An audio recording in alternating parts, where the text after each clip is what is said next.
Hello, my name is Dr. George Mochocki, and welcome to Retail Merchandising. You're either taking me an online class, or face-to-face class, or maybe a workshop. So anyway, you already have the reading material you've been reading. You have access to my conceptual maps, which is outline of the reading material. This will be a supplement to a lecture if you're taking me on a face-to-face class, or this may be your only lecture if you're taking me on online. So this series, this chapter should be about. I try to keep it underneath an hour. I try to always. I'm always shooting for a half an hour, but there's a lot of information. So this is going to be a quick overview. You already looked at the overview from the last mind map that I provided for you. So now we're going to go right into the harder matter. This is lesson one or chapter one. So we're going to talk about the marketing channel. Most of you have taken me for either or you've taken a business class. And in business, you'll have talking about the different distribution channels. We'll talk a little bit about that. Or you've already taken logistics or a course, or you've taken an advertising class with me or anything else. We're always talking about the marketing channel. How do I get information? How do I get my product from producer to the ultimate customer? And so we'll talk about this. We'll talk a little bit on this chapter, retail organization, the different structures. We'll discuss the line and staff function as a managerial function, but we'll be tied into retail merchandising. Most of you are either going to be a store manager, or you are a store manager, or you're in the fashion industry and you're trying to bring your product to the market to make some money off of your creation, which is what you're doing. That's business. But to understand, I have a good idea. I'm very creative. I'm in fashion design. I'm in a fashion program. I have to understand, how do I sell my product? How do I integrate within the retail? I'll be as a designer. I would be a creator, but then I have to have a manufacturer to make it, or a producer, what you'd be reading about. And how do I incorporate that understanding the marketing distribution channel? It makes it easier for me to know where and how I could get my product into the system so people could utilize it. If you're a store manager, this is be a refresher. But if you're looking for a career in retail merchandising, we'll talk about different kind of like the buyer, the analyst, the planner, different aspects of that's in general about the retail merchandising. Structure. Okay, so we'll talk about that. So we're going to talk about a little bit of careers. I got this at 200 what do you call it, views, so you could see this. Merchandise field, functions, qualification for merchandising position, and there's some websites that are provided. Now these are just major websites, just to give you a general idea. This may be something you're looking for. I'm in advertising. I'm going into marketing. Hey, I want to utilize my talent, but I want to be a manager. I want to get into the retail business. Most of us, retailing is a big market. It's very creative. It gives you a lot of opportunity to stay with the same retailer and grow largely within that organization, and but never move. But you have to understand what the career paths are. You have to understand the system, and does that make sense for me as an individual? Okay, so let's go. So the marketing channel. I'm going to flip over here. The marketing channel. Okay. Oh, geez, I got all these open. Let me close some of these off here. Sorry. We're in timing. Again. Okay. Sorry for the little. I just was cleaning up, so it's easier for me when I'm presenting. Okay. If I look at is it real quickly, the marketing, and like I said, if you are already in retailer, or if you've taken some business classes at college level, this is just a refresher. But now we're just focusing strictly on retail merchandising. Okay, so the regular distribution channel, a producer, someone's making it. It could be a manufacturer. It could even be you. You're doing your own designs, and you have to, you're on a smaller scale, so you're coming up with your own clothing line, and you're the producer. Now what do? I turn it, if I could turn it over. Usually it's a larger operation, manufacturing. They create it. You find who makes it, and we turn it over to the wholesaler. Wholesaler has other context channels. They'll distribute it. They'll send it. They'll package it. Whatever the wholesale's functionality is for that wholesaler that has been selected, and then it finally goes to the retailer. Now, when it gets to the retailer, that's when I look at retailers. I'm looking at the stores.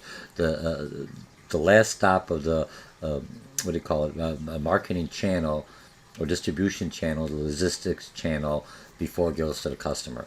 Now, a lot of times the wholesaler helps the retailer either by ads or advertising or setting up or layout, because this wholesaler, when he's selling to the retailer, he or she must basically still understand the consumer, especially in retail merchandising, because you have to get the products, the goods, and everything else a year in advance in most cases before it actually hits the thing. What's the color going to be for next year, 2000 and whatever? What's the style is going to be? And that's already kind of decided, and we'll talk about that in other chapters, but it's already kind of pre-decided. So I have to do a lot of planning, a lot of strategically making sure that I have the right product at the right time, and I advertise, and bring, that's where advertising comes in, and bring it to the market at the right time when the customer is looking for it. And there's a lot of hype. This is the new style. Everyone wants to be different. Everyone wants to change. It makes you feel better, and that's what retail merchandising is. Okay, so now we have the marketing channel in a general. Remember, you already have access to my conceptual maps. Those who've taken me other courses at a college level, you always have my concept maps. I give you to the second tier. Remember, there's a second a plus. That means there's more information. I want you to be interactive. Read the materials, look at the websites, find information, and then you write it in your own words. I'm using a lot more words than I usually would utilize in a mind map, but I want you to understand. This will tell you what the whole chapter is. I think it's about like 25 PowerPoint slides, and I have it down one page. Easy to remember as an outline for studying. For example, sometimes when I have the yellow, I want you to focus. It could be a good possibility, it may come up as a question on an exam. Okay? And if you're not taking me for exam, you're just following it on YouTube, it's still good information to look at. Okay, so the marketing channel and general information represent the flow of goods from the producer to the final user. And that's what we talked about here, right? From the producer to the final user. How do the goods get there? They don't get there by osmosis. They don't get there. It's planned, it's delivered at time, and every part of the step, remember, it's value added at each step, and each step raises the cost finally to the consumer. So everyone's making, they're not doing it for free, they're making some money out of it. And in other chapters we'll talk about the accounting and different processes, so how you know how to minimize your expense or minimize your distribution. Even in this chapter here, we're talking about like Walmart. How do they streamline the distribution system? Okay, so other names for marketing channels: distribution channel, distribution pipeline, supply chain, depending on where you're. They all mean the same thing. Since this is a marketing class, they'll call it a marketing channel. Okay, some channel members are classified according to their function they perform. A producer, what does he or she do? What does a manufacturer does? A wholesaler, what kind of services, what do they provide? And a retail, the end customer, the store, how do they set up? And it could be online retailing, it could be a combination of both, but they have to do something to enhance their customer base to come in and look at the materials and or the merchandise and buy it. And I'm using fashion or clothing in here, but it could be anything else that you're selling in the retail merchandising arena. Okay.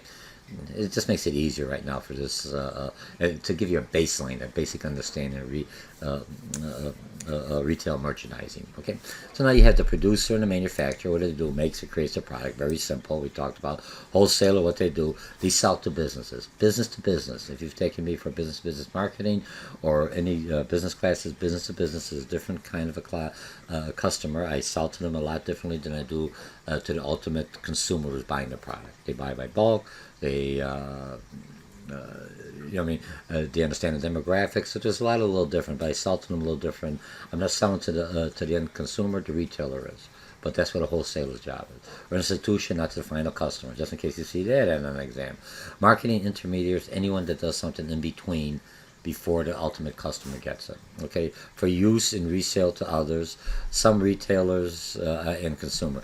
And when they look at wholesalers, if you look at Walmart and Sam basically is a wholesaler, for lack of better words. They sell to other businesses. They could buy their, or Costco's. I'm not trying to pick one over the other. I utilize both. they sell to businesses at a certain time by bulk to get the discounts and everything else. But now I have this facility. Most business people aren't there all the time. They'll come in the morning or whatever, and then they're out in their shops making selling their product. So Sam's and Costco will have what we call a combination of both. It makes sense for them. Okay. I mean, this way, when you look at the effective use of your resources, if you've taken economic classes, I don't have the resources just sitting there because most businesses are buying in the morning or late at night. So now I could utilize the rest of the time for other people who, and I give them the discounts, but not the same kind of discounts maybe as a larger or a business may get. Okay? Now we've got the retailers, sells to the ultimate consumer use only. A retailer, he gets it or she gets it, the store gets it, and you're the customer coming in. You're the last person in the distribution chain or the supply chain or the marketing channel. I'm throwing those concepts in just in case, because if the author's utilizing or you're looking at it, so, hey, is the marketing channel and supply channel the same? They are. It's just different ways of, if I'm doing a logistic or operation management, they would usually use it as a market, as a supply chain channel. But since it's a marketing course, we'll call it a marketing channel. Retailer can avoid wholesaler costs by buying directly from the processor. Remember, I could eliminate anything. For me to control my expenses, any part of the distribution channel or the marketing channel, I could eliminate or go around. I don't have to pay that added value, economic term, that added value that the wholesalers pay. I'm going right to the manufacturer. Sometimes the manufacturer from the store does not want to deal with a small operation. Depends. But there's a lot of manufacturers that do. They'll give you a break, or you could deal directly with them. So you have to be careful, and you have to be, look at this. They're out there. We're in a global economy. You'll find them if you want them, but do they meet your specification? Do they meet the quality that you're looking for? And will they deliver on time? And then complete.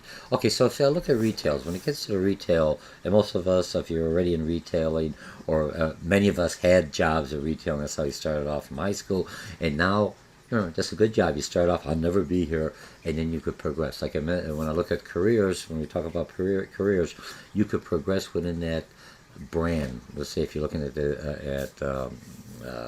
any kind of retail, look at I'll use at Costco's, because I got a brother-in-law that works at Costco's, and when he goes there, he has to move to different stores. But he started off as a clerk, worked his way up, manager, district manager, and we'll talk about the different levels or the career opportunities. But in the retail, here's the pricing, you provide service, you entertain them, for lack of better words, the video, music, to make them feel, hopefully some of the music has some subliminal messages, buy. Some people believe it, some don't. What do I got to lose, all right? I've taken psychology. It's 50-50. Does it work? Does it not work? It may. Okay, location. Where's the location of the retailer store? It makes a difference. Selection of the product, what sizes. If you notice some stores you go in, they got all large sizes. I'm a smaller person, but if they look at the demographics and they could get the height of individual, makes it easier. Or if they have a history, we usually sell this size all the time, and we carry the other sizes because somebody may come in that's not in our demographic area, but they're traveling through, so we have it. But after a while, you'll understand which sizes to buy and which sizes will sell in your store. Doesn't mean other stores don't have it. Some stores may have a larger, or it depends. And the store manager, when we talk about the buyer, he or she already understands the demographics of the customer base they're trying to satisfy, whether geographically or in the local market. Okay, and then you have the internet. All retailers have an internet. You'd be a fool not to have an internet. So there's a lot of options here. Okay, so that's what retailers do. Now the consumers, last part of the channel, buys and uses the products, no problem. Streamlining distribution. If I look at Walmart, just picture Walmart. They always got the security cameras. I always throw this in with the security cameras, not only for the safety. Walmart also sees how people shop, which people come in. They have security. You go inside, you also, it helps them when you look at, when we're going to talk about laying out the floor plan. The security cameras within there serve two functions. It protects what do you call it? So no one is shoplifting or doing something that's wrong within the stores. Protects your customer base, but it also shows you the flow pattern how customers go. I could slow down and see which customers go, and I could also look at individuals. I don't have to look at it looks like a little old, elderly people having problems here, or the younger people they go right over to the electronics or this demographic. Remember, a picture tells you a thousand words. I could do just people that will look at the software and be able to tell generally the demographics of how people go within the store. This is important when you've taken me for advertising. Everything when you look at point of purchase, how do I put my ads? How do I lay out my store so it's convenient and it's creates that atmosphere that I want to buy. Okay. So that's a basic. And they look at the model streamlined because if you look at Walmart, a lot of times has their own manufacturing or very closely related. They only make Walmart products, for lack of better words, even though they may not own the manufacturer, but they own the distribution channel. They have their own truck. Versus Target. Target rents out the transportation. They have their trailers, but the trucks are independent contractors, so they don't have all that cost. They can't contain the cost because if they raise their prices, they have to go with the prices or find another carrier, for lack of better words. Okay, so that just tells you a little bit about our marketing channel. Remember, marketing channel or supply chain. Okay, now let's talk about vertical integration. Marketing channel members perform multiple functional tasks, no problem. Okay, limited brands, an example of vertical integration organization. And I look at Costco's, a picture, multiple form of channels. So vertical means up and down within the channel. I buy from other suppliers. I do a lot of different things within there. DKNY, another a picture of them just so you understand. And they're vertically integrated producer that acts like a retailer. Remember, I'm in the vertical, in the marketing channel, supply chain, and acts like a retail by operating its own specialty stores. Okay, so they produce it, they act like a retail, and they have their own stores. No problem. Costco's a little different. Remember, they buy from multiple channels and bring the goods to them. Okay, American Eagle. Now there's another one, American Eagle. So if you look at American Eagle Outfitters, nice, open. When you look a lot of space, open it up. I want you to start looking at stores. When you're taking retail merchandising, it is not a bad idea. Some people say, I work at Walmart, I'm never going to go into Costco, I work at Home Depot or whatever, I'm never going to Menards. You should go into the other store and see how they're laid out. There's nothing wrong with it, and trust me, if you're at the corporate level, they do that. You see what they're doing, and then you're looking at the numbers. You're looking at the final thing is how productive and how much sales is going. Someone's analyzing that. Do I have my store laid out right? This make better than mine. I don't have to copy them, but I could say, man, I never thought about larger aisles. I didn't think about the lighting. All that, or the fixtures, what kind of fixtures, that's kind of nice. I like those. And so you slowly change it, because you don't want to say, I'm like them, but what do customers like? If you go to a Target, a lot of times you go to the frozen food section, they're saving on energy because they're pushing, I'm environmentally green, I'm saving my footprint, I'm very cost effective, so I use all the lights where there's nobody in the area.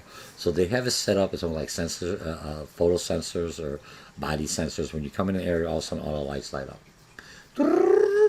And they'll go back. They stay on for a while, give you enough time so it's not like they turn off. But after a while, there's no activity, it turns down. Energy efficient. By doing that, I could buy more products, I could save money, I could get a better workforce, I could advertise. Remember, efficiency is important in retail merchandising. We're going to talk to this whole thing. Every square foot is a dollar sign to me. How do I utilize it? How do I minimize my expenses? Okay? All right, so on this one, you got the picture. A vertically integrated retailer acts like a producer by developing their own product line. Do you remember? They only carry their product line, nobody else's. Private labels essentially for retailers' brands. Another one like this that carries other ones, JCPenney's. They have their own label, pretty good shirts and everything else. Not pushing it, but they're good. Costco has their own shirts made for them, but they also carry other brand names. because that's what they expect. But if I'm looking at American Eagle, they only carry their own brand name. You go in there, you're not going to find anything else but anything that's produced, made by American Eagle. So what did they do?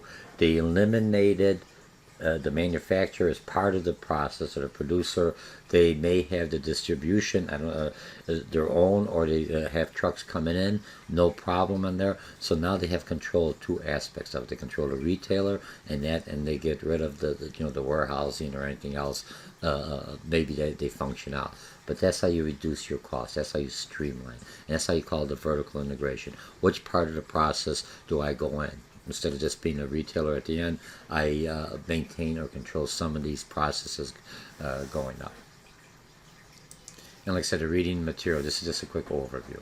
Okay, retail organizational structures. Let's see what we have.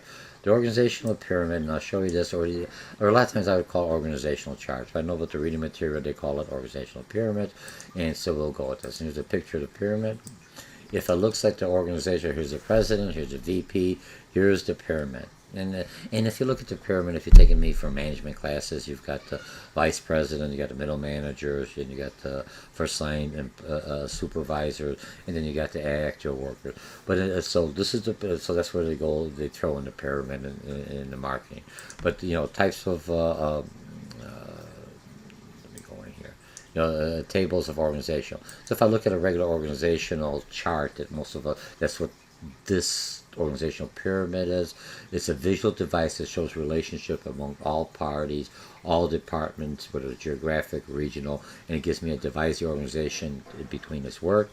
It shows who reports to whom. Small retailers have less data. Smaller, I don't have much of a pyramid. I may only have one or two stores. Larger retailers have more details because they have more individuals, they have more functionality. You still have buyers and sellers. You still have the same functional abilities as a large one, only on a smaller scale. Now, the other thing we're going to talk about is separating buying from selling. And this is something you have to look at. Paul Mercer, there's a chart here, what he looked at, and here's how he looked at it. He figured the general manager, this is his chart, and what he basically broke it down, the buyer and the sellers are, for lack of better words, are two separate functionalities. Does that make sense? Small store, you are the buyer and the seller, you're everything. In the larger store, I'll have a buyer, he or she understands the whole market, they're more flexible, this is their very focus. And then have a seller that's actually selling the thing. The two have to communicate at some point. And that's a debate. Should I have the person doing both or one? A lot of larger organizations have them separate. So here's the buyer, but the seller will say, here's what I'm needing, and the buyer will go find it. Almost like eHarmony. I just take it because it's something that commercial I was looking at. eHarmony, I'm the buyer, seller. I'll find you someone, but then you have to not buy the wife or the thing, but you have to go find the other individuals. You're trying to make the match. Okay.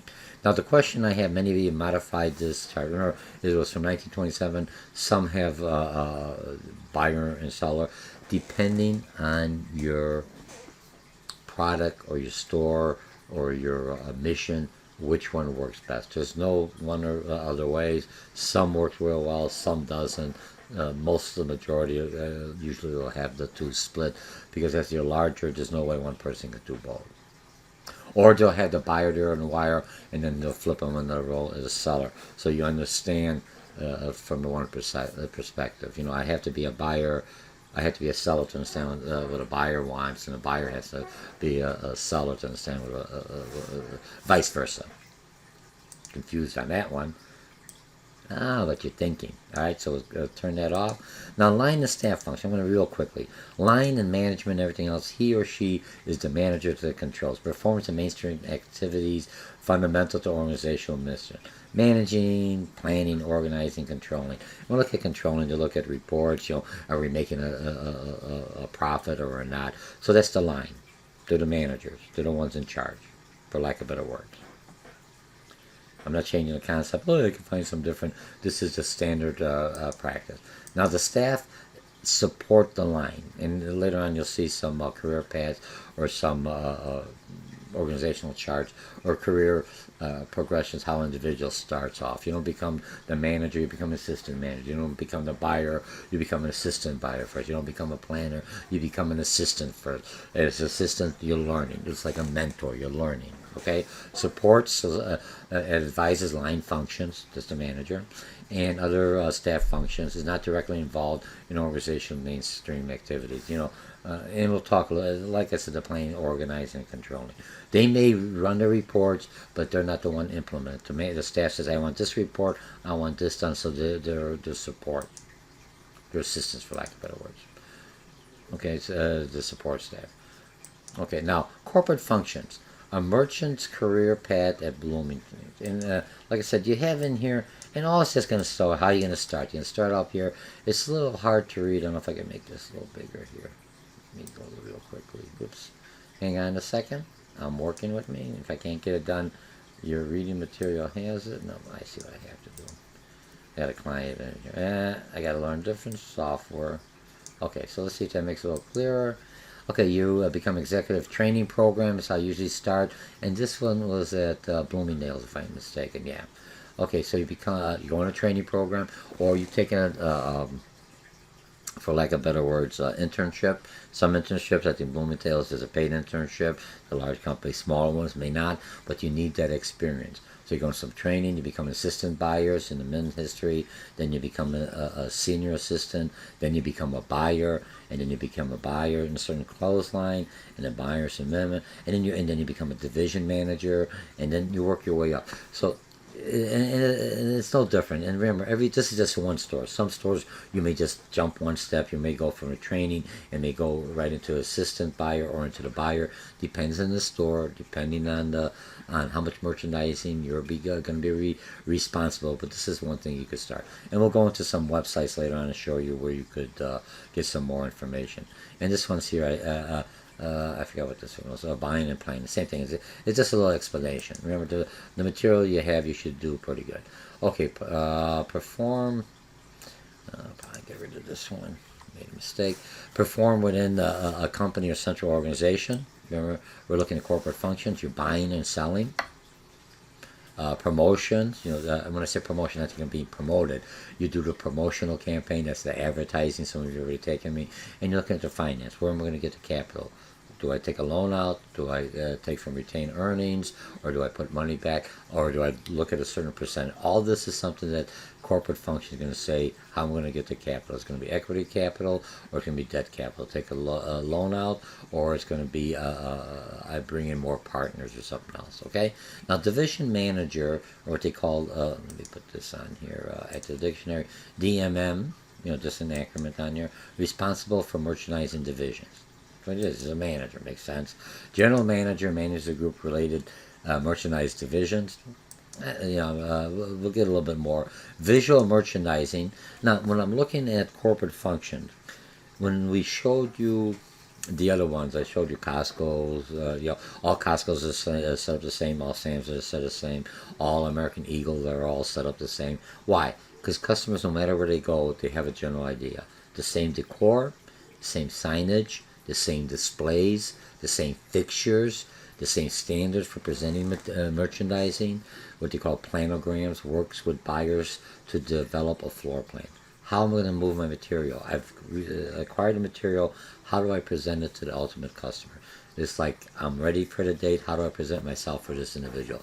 I have to understand, does she like a real stuffy guy with a shirt, or does she want somebody more wild or whatever? I'm just throwing this in because I want you to start thinking. When I'm looking at retail merchandising, you have to understand who's walking into that door. Not everyone is going to like your layout, but the majority of customers coming into that store to your merchandise will expect something. A dollar store, you expect things all over. It's like a hunt and treasure, for lack of a better word. Other stores are set up the same way, so I know all the materials, the new items coming in over here. The clearance is all in a corner someplace else. I know the sales. I know the lighting. I know how to find. I don't have to shop. I go in any store. Boom. It saves me time. It's more effective. I know how to go. I feel comfortable. If I feel comfortable, I look around. I know where I want to go. Okay? So So that's visual merchandising. And they talked about distributor. Distributor within an organization allocates to arriving shipments of merchandise, and that's part of the we're talking about the marketing channel or the supply chain. If you're in some other companies, how do I get the goods in? So they call it distributor. I get it in and I distribute it to the rest. Remember, just a corporate function. I get all the material in because I'm buying by economies of scale. I bring it in and I distribute it to everyone else. Remember, I have some people that are fashion program at some of the colleges. So if you're in a fashion program, what you want to do, now I have to understand how do I work within the system so my name gets into the logistic, into the channel so people could ultimately buy it. Or you open up your own store. And a lot of people do, but you still have to lay out the material in there. Okay, so the distributor looks at current trends, what's out there. He's out, he or she's out there managing, looking, and I always go he, because when you look at statistically, most of your distributors are always the buyers for some reason. For ladies' clothes are men, and then women, same thing. Even though more women are in that area for whatever reason, so that's something that ladies. There's a great opportunity. You can say, hey, there's not enough women here. I want to be a distributor. I want to be a buyer. Okay? And it doesn't have to be for women. You could be a buyer for men's clothes. You just know what the trends are. You're keeping it. You're looking at, if I'm looking at, oh, he's very conservative. But he could be conservative. That's for me. But I have to understand my customers. What's the trend? What's going on? Will that sell my product? Will that fit in, complement my layout, my merchandise that I'm selling? Okay? And inventory levels, where do the levels go? How do I know when to reorder, or how do I let it go? And they say, okay, it's done. It's a fad, right? A fad, or is it a trend? A trend may be for a little while. Fad is maybe one season and it's gone. Okay, often called allocators. I was going to say allocators, the allocators. Okay, department is a group of related merchandising. A little different. And most of you go to retail stores, different. Where's the clothing department? Where's the ladies department? Where's the kids department? And division is a group of related departments that looks at certain product lines. Now, when I look at product lines, and if you've taken basic marketing, I assume you have some marketing understanding. Two things: you have a product line is. And let me look at clothing line. So I got one product line is men's clothing. I have another product line is women's clothing. Now the product mix, and I got men's shoes, I got women's shoes, all product line. A product mix is, if I'm looking at that, I'm in the clothing store, men's clothing store. If I'm looking at men's clothing store, the product mix, I go in there, I have clothing stuff. I'm not going to see a washing machine. Unless I'm a different, like a Costco's a little different, but most retailers, I'm just trying to, you should understand the concept. Everything is a product line. I may have shoes, and I'm not a shoe, I'm not like a Payless, for lack of a better word, but I sell shoes because it complements, because I don't want them to leave. So I'll have a certain, maybe not a large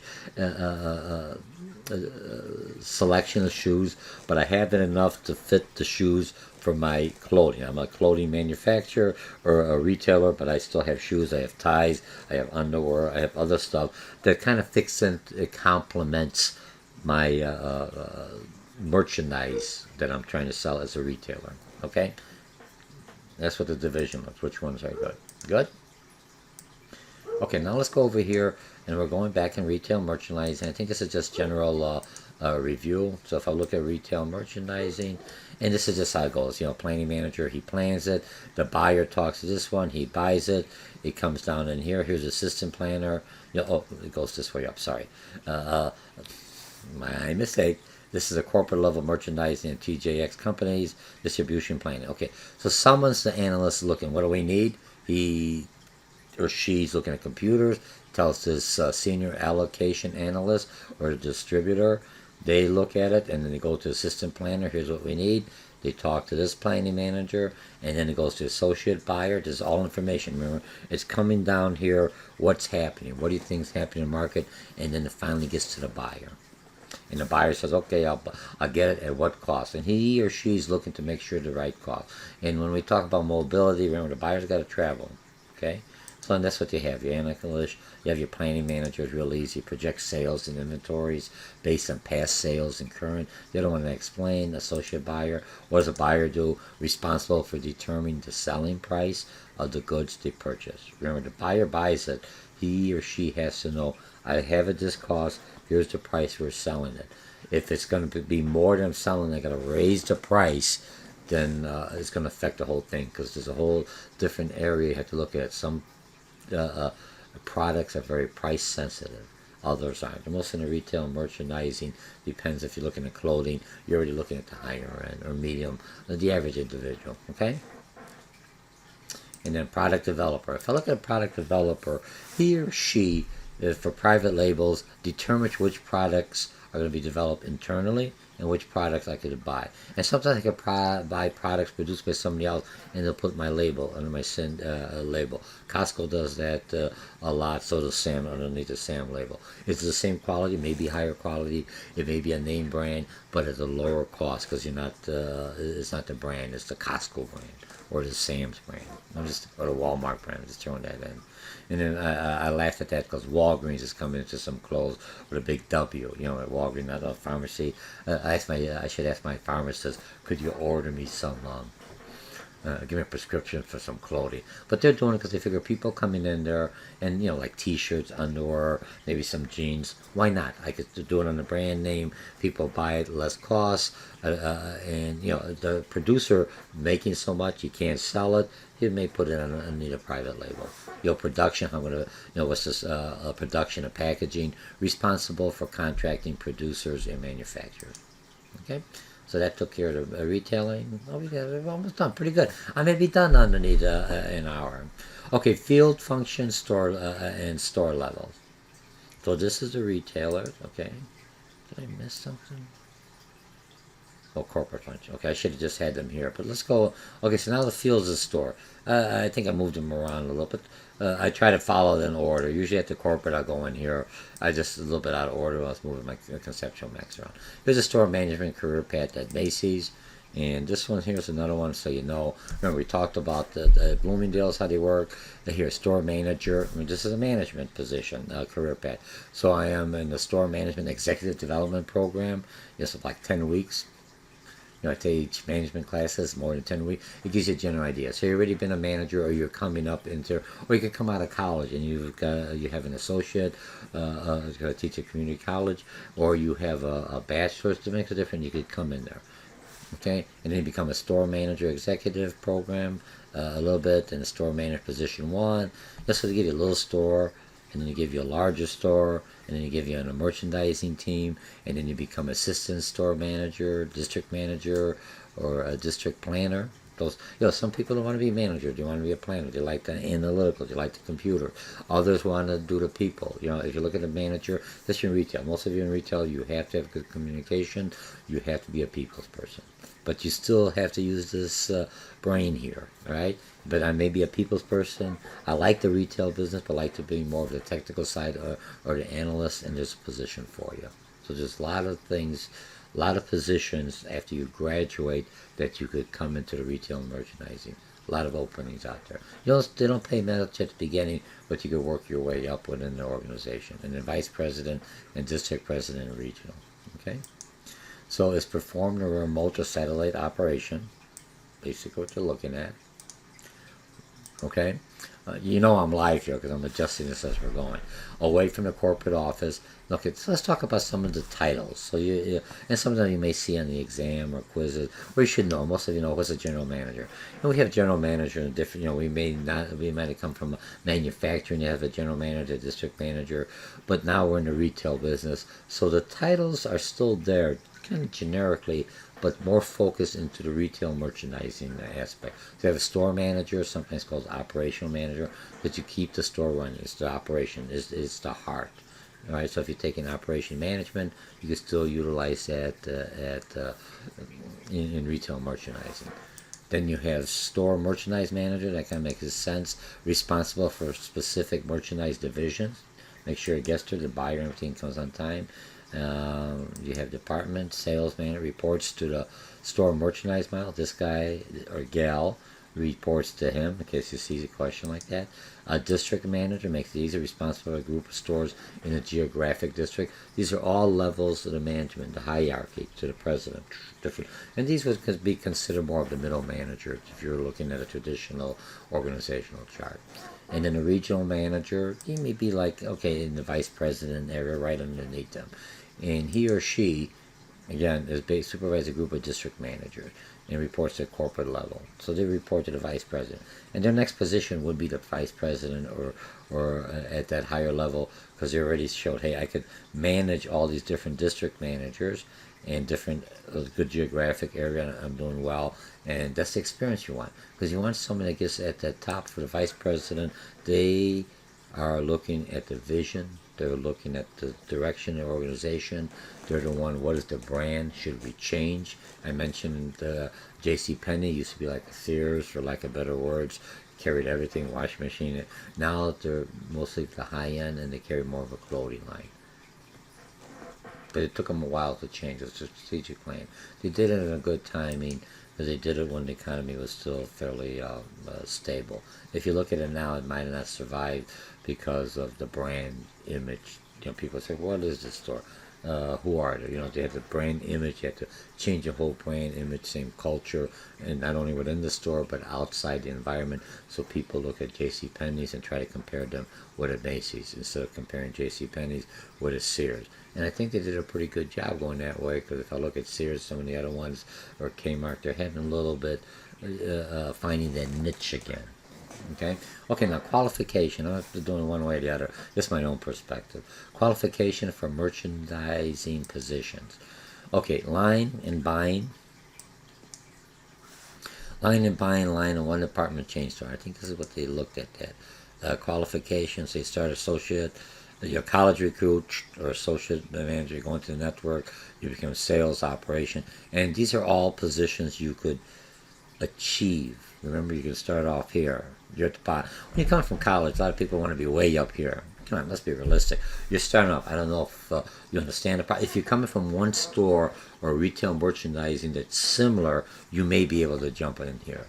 But out of college, you're coming in here. You're a sales associate. Sometimes that's where you start off with, or so you're a sales associate. You're trying to get in here for a sales manager. You're going to have some college, unless you're a real small store. I can tell you that right now. So you need the two, and now you get into the network, and it's other individuals within that network, within that store or outside. Remember, a lot of companies hire from within and outside. Why do they do that? It's nice to promote from within because you understand the process, but do I have the right individuals? If I want to change something, kind of nice to bring someone that's unhappy with my competitor, bring them in. They may stay, they may not, but I could learn a lot. I'm not stealing information, just general information. This thing that I'm learning. What's their mentality? How they're thinking? Why are they thinking this way? I'm benchmarking. I'm looking. I'm a manager. Okay? That's lying. The other thing is, when I'm looking at qualification, you have to be able, this is a management position, you have to be able to make decisions. In retail merchandising, working in a retail with consumers, what are you doing? You're constantly making decisions. How do I move this? This is not going to look right. Oh man, something happened with this. Look at the news. We got to move this product over here. The sale's over. Push it back. Change the thing. Or this thing's not moving. Okay, team, let's get in here. Let's get going. Let's get it working. Everyone who gets it, I'll buy you all pizza if you could push this one product that's been stagnant, hasn't been moving. That is part of the decision making. Customers complain. This isn't right. Do I refund them thing? What do I do? There's a shortage of the product. I get a sales promotion. Company has a sales promotion. The product's in there. What do I do? Customers are coming in. What do I have to say? Okay, I'll give you the next level, same cost. I'm taking a hit, but remember, you don't want to upset that customer, especially retailers, especially if you have competitors that carry similar products or different brand names, but that have the same functionality. A purple shirt, whether I buy it here at Macy's or I buy it at J.C. Penney, is still a purple shirt. I'm looking for a tie to go with it, and I'm coming in for the sale. Have the sale. Well, here we got another brand, and this would be a good time. Maybe here's our own private brand. It's a little higher. It's a private label. It's better than this. Whatever. That's what you have to do. Remember, so you have to be able to make decisions. I spelled evaluate wrong.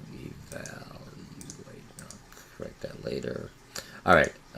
So let's go communications. Let me just close that off. You need to have both verbal and written communication skills. You have to know how to write reports. You have to know how to write to the customers. You have to know how to write to your employees, write things. You have to talk to the employees. You have to talk to customers. You may have to write them an apology letter. You may have to write something to enhance them, saying, hey, you're in my store. We really appreciate your service. We really appreciate your coming to us, your patronage at the store, being a good customer, whatever. So you have to have both written and verbal communication. That's why a lot of people will hire, or managers will hire out of college. You know, you at least know how to write, better than you did maybe in high school. I'm not saying all. Some are better than others. And also that you know how to communicate verbally. So if you're taking me for any courses, you're always doing a presentation. And if you're taking me in an online class, you will give me, especially in marketing, you will do a presentation or a narrative PowerPoint, or you'll do a YouTube, or there's other sites that I put you in there, and I visually see you, just like you're seeing me here. Okay? Analytical and problem-solving, computer skills make it easy. You have to be techie savvy. There's no way around it. I don't care how... Look, I'm older than most people probably, but I have to understand the technology. I have to know how to utilize the technology, because my customers, how do I use the smartphone? How do I show them, oh yeah, you could scan this? Or if they come in there, hey, take our apps, we'll give you $5 off or $10 off if you download our app. Once you download that app, you have a contact, you have a database you're building. But how do I use it? Which customers are coming? Which customers are not? A lot of times I'll do at some stores, I'm just using office supplies. You know what I mean? If I'm doing a Staples, they haven't heard of me for a while, they'll send me a coupon. Hey, this is Dr. George, we haven't heard for you a while. Hey, I wait, and when I get the coupon, then I get my discounts. That's me, because I can get away with it. Larger stores not. So you're analyzing which products should I sell, which products I need to sell, which products do I reduce the cost, which products do I do a clearance, which products do I discontinue.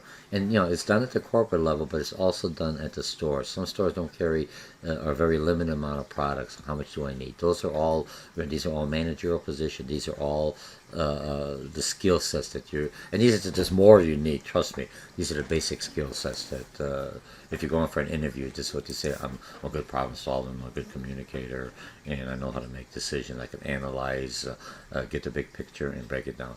Organizational skills, human and fiscal resources, how to get people, how to motivate people. You could take me for management classes. A lot of community colleges, they have management, or they also have small business associations. SBA has specific training, and a lot of small business or retail merchandiser managers will go to community colleges.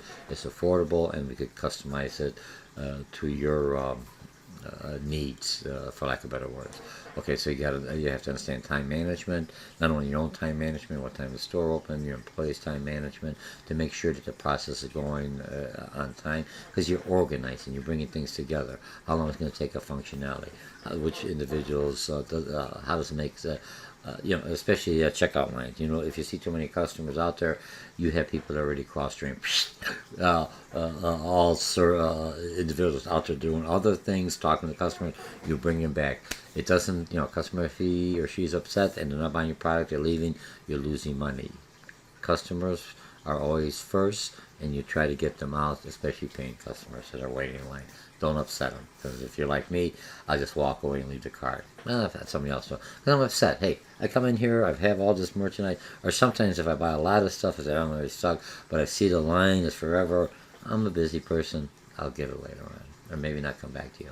Okay, develop procedures and certain procedures. How do you things are coming back? What procedure if customers upset? Whatever. There's all procedures in case of fire, or procedures when merchandise comes, how to make sure that I get the right merchandise. Who does the check and balance? Who makes sure? How does the merchandise get unloaded? Who does that? And how do I get it as quickly as I can on the main floor? Okay.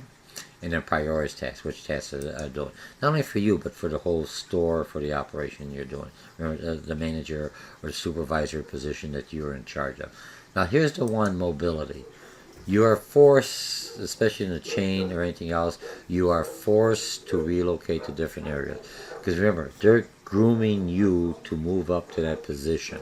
How do I understand what sells here may work here, but if I move you to another store, you take that skill set that they may not use there, and they may take the skill set or the ideas here. And now what you have, you're always growing as an individual, which is good, but it's hard because you're dragging your family or bringing your family or your kids, so you have to be careful. You know what I mean? A lot of people, when they start off, they go fast. Some people like the mobility. I've only liked to be in a town for 4 or 5 years. Let's move out. I like to travel. I like to see other places. If you took a look at managers, they enjoy that because they've seen the whole United States or different parts of the country, because they enjoy that, because they're there long enough and the company's going, and as they're going to progressing and the quality of life sustainable level is going up, hopefully. Okay, now mobility. Buyers have to travel overseas. If you're a buyer, you have to go where the merchandise is. You're trying to get the best deal. So if you're a buyer, you spend a lot of your time on the road. You're always traveling, and not only in the continent of the United States, you have to go wherever you're going. You're going to go to China, which is exciting. You know what I mean? For a lot of people, they'll love that, to get away. But then after a while, I would travel. It kind of gets a little bit boring after a while. One hotel room to another. You're always on the go. You know what I mean? A different thing. So, but you understand. You have to understand. Once you get used to it, you enjoy it. But at certain times, you may say, I'm tired of buying. But then by that time, you may become the president of buying, or the manager and have other buyers out there. But every now and then, you have to go see the manufacturing plant. You have to make sure that the quality, everything is there, and all the other ethical issues that's going to be tied in with that. Okay? So that takes care of your qualification. That's why at college, you'll have the skill set. So when you go in there, and a lot of the companies, like they had the training program, but you had the basic understanding. That's what you're learning here in this course. Just a general overview, gives you a baseline, and then you can move on. Or if you're a store owner and you've opened up, you're an entrepreneur, you come in there, you know, here's what I have to look out for when you finish this series in retail merchandising. And it could be wine, it could be anything any kind of a retailer you want. Now, for the web resources for this courses, and that's been provided in your reading material, Women's Wear Daily and National Retail Federation. So if I go in here, let me just click on here. I provided a website just in case you're looking. These are two good websites, very generic. They want you to pay in and become a member, but you could get enough information to understand what's going on there, what's current. So I'm going to go in the Women's Daily Wear, and I'll look at their website. I'll open up. What do we have here? And I'll end with this. So I'm opening up the website. What do I have? What's going on? Mark, Decades, Andrew, I'm fake. Okay. Look at the designer. You can see what the stars of celebrity. People are looking at this. Oh man, gossip. Look at the word. Black looks like it's in. Looks good. Back in court. Okay, now look at that one. Here's some prices. Fashion. Again, it seems like the darker colors are in. This one, look at the design, look at the clothing. Will that sell in your retail store? Or if you have a process, how much will this cost? What could I do? This may be a brand name, costing more. I'm not going, yep, it is a brand name resort. Okay, and here's this thing, different audience, remember? Younger demographics that I'm looking for. Yeah, it popped up. All right. So you have information. Looks like the darker color. Look, the celebrity shoes style. I don't know where the shoes are. I must have to look at that. For gentlemen, still, ladies. Look. So you have a different information publication. The glasses. Remember, I have to keep on your clothing store. What glasses will go depends. Because, when a person comes in, you don't want to go to your competitors outside. I want to come in. A lot of individuals want one-stop shopping. Sometimes you can't do it. Ladies, you're very finicky. Nothing that's good. But I have to understand you. I have to say, hey, this goes well with this. And you may buy, you may look at that. Men, all color combination. For men, you got to put a little more color. You can't be all purple, all black. But if that's the style, that's what's coming in. So how do I help them along? Okay? So there's a lot of information. There's a lot, tells you different swim shows, different conferences that are out there from distributors, special reports, read now. It has. They ask you for subscribe today. I think there's a cost. About us, advertising. Let's see what else we have. Advertising. It helps you out to advertise. All right, different fashion classes, resorts. Look at the different shoes. It may not go if I'm going strictly conservative. Who's going to buy this? You don't want to get stuck with the merchandising. Remember, at the corporate level, they understand the mission and the value of the brand. So what's going to sell?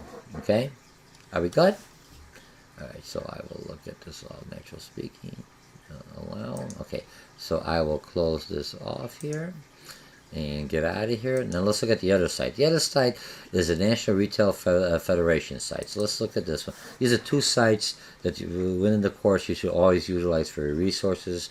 If you down the road you'll be doing open up a merchandising store for me, or a department or product line, and you'll be doing a merchandising plan, for lack of better words.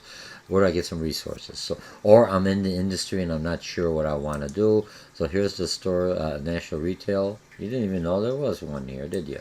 We'll make this a little better. They got training for us, NFA, National Retail Federation, and Walmart Foundation.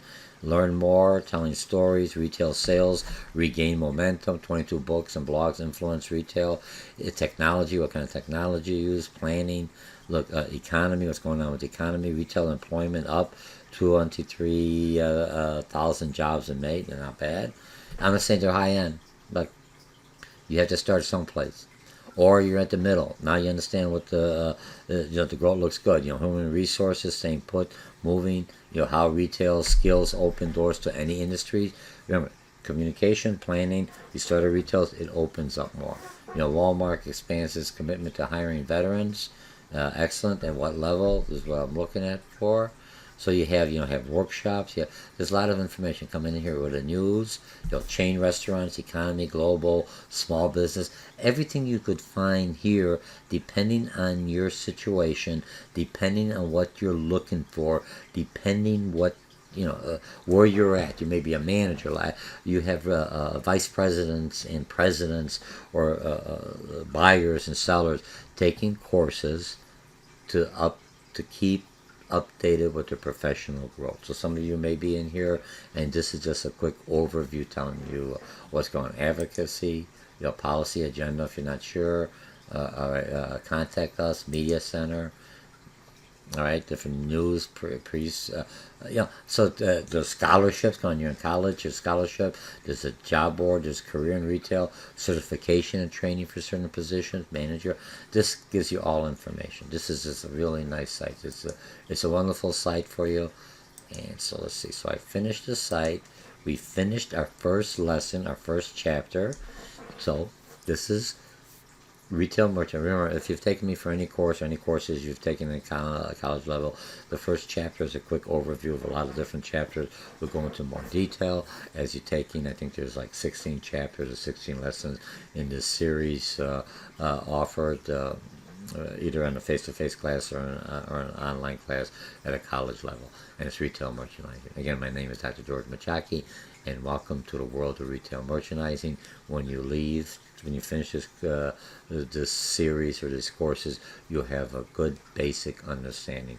You could take more classes to expand in every area, but this will give you a good overview of retail merchandising perspective, and what career opportunities and what is really required. Again, my name is Dr. George Mochocki, and I'll see you in lesson 2 in a short while. Bye.